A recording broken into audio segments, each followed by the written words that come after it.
Әбу Хурайраның оған Алланың сәлем болсын жеткізу бойынша пайғамбарымыз саллаллаху алейхи уассалам күнәләрді өшіретін, дәрежелерді көтеретін жақсы амалды нұсқайын ба деді. Әрине айтыңыз деді сахабалар. Ұнамсыз кезде дәрет алу, мешіттерге көп қадам басу, намаздан кейін намаз оқу. Міне нағыз табыс осы. Нағыз табыс осы деді.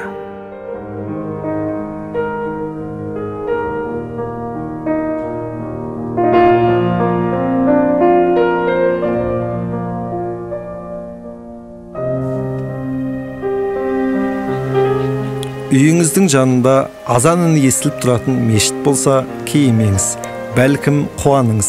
Барлық жамандық атаулының атасы шайтан азан шақырылғанда сіздің үйден де алыстап кетеді.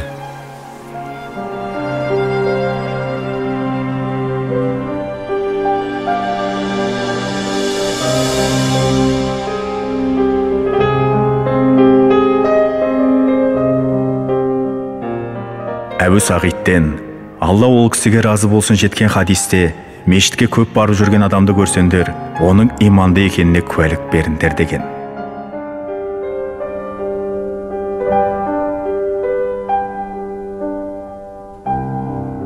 Жаратушы Раббымыз өзінің қасиетті Құранында былай дейді: Алланың мешіттерін шынайы түрде Аллаға, ақырет күніне сенген, намазды толық орындаған, зекет берген және Алладан ғана қорыққан кісі тұрғызады. Міне солардың тура жол табушылардан болулары үміт етіледі.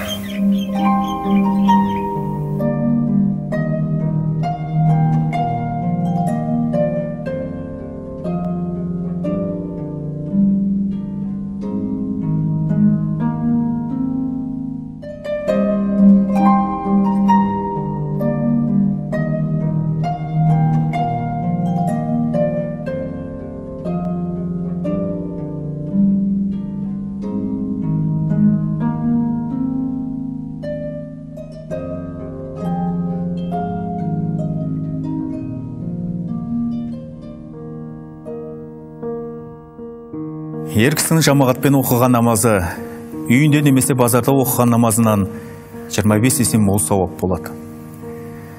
Егер ол жақсылап дәрет алса, сосын мешітке шықса, оны үйінен намаздан өзге ештеңе шығармаған болса, әрбір басқан адамымен оның бір дәрежесі көтеріледі, және бір күнәсі кешіріледі деген.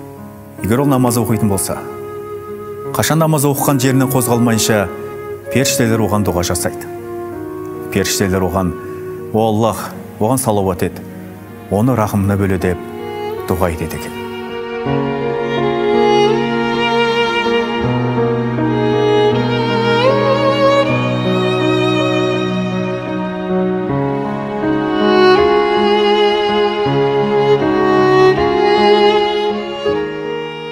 Егер біздің бір тауарымыз болса, оны бір жерге 1000 теңге сататын болсақ, ал 200 метр арада дәл сол тауарды 25 000 алатын болса, қай жерге апарып сатамыз?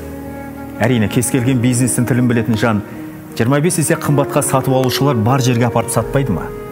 Міне тура сол секілді намазы жамағатпен оқитын болсақ, жеке оқығаннан 25 есе мол сауапқа кенелеміз. Оған атқан адымымызбен жазылар сауаппен періштелердің дұғасын қосыңыз. Осыдан кейін қалай намазы жамағат болып оқымасқа?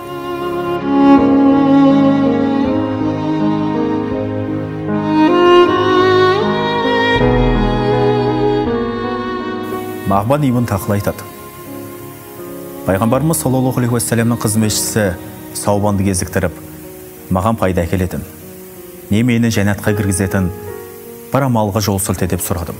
Содан ол үнсіз тұрып, сосын маған қарады да: саған сәжде етуге өсиет етем. Расында мен пайғамбарымыз саллаллаху алейхи уассаламның қандайда бір пенде Алла тағала үшін бір сәжде жасайтын болса, сол жасаған сәжде себепті Алла тағала оның дәрежесін көтереді. Және сол себепті қатесін өшіреді дегенді естідім. Алла тағала дәрежеңізді көтерсін, абыройыңызды асқақтатсын десеңіз, көп сәжде жасауға тырысыңыз.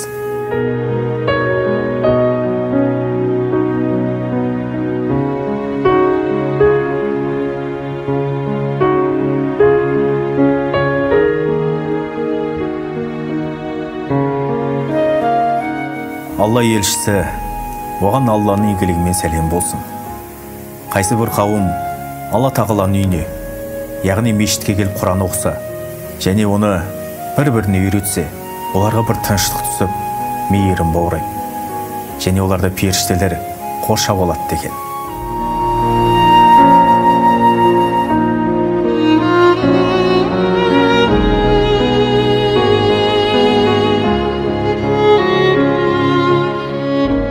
Егер сіз қолыңыздан келсе мешіт салыңыз, әйтпесе мешіт салып жатқандарға қол ұшын беріңіз, ең кемі сөзіңізбен қуаттаңыз. Өйткені адам ниетіне жараса мол сауапқа кенеледі. Алла тағала қасиетті Құранда: "Уа иман келтіргендер, егер Алланың дініне қолдау көрсетсеңдер, Алла да сендерді қолдайды және аяқтарын тайдырмай хақ жолда нық басқызады" деген.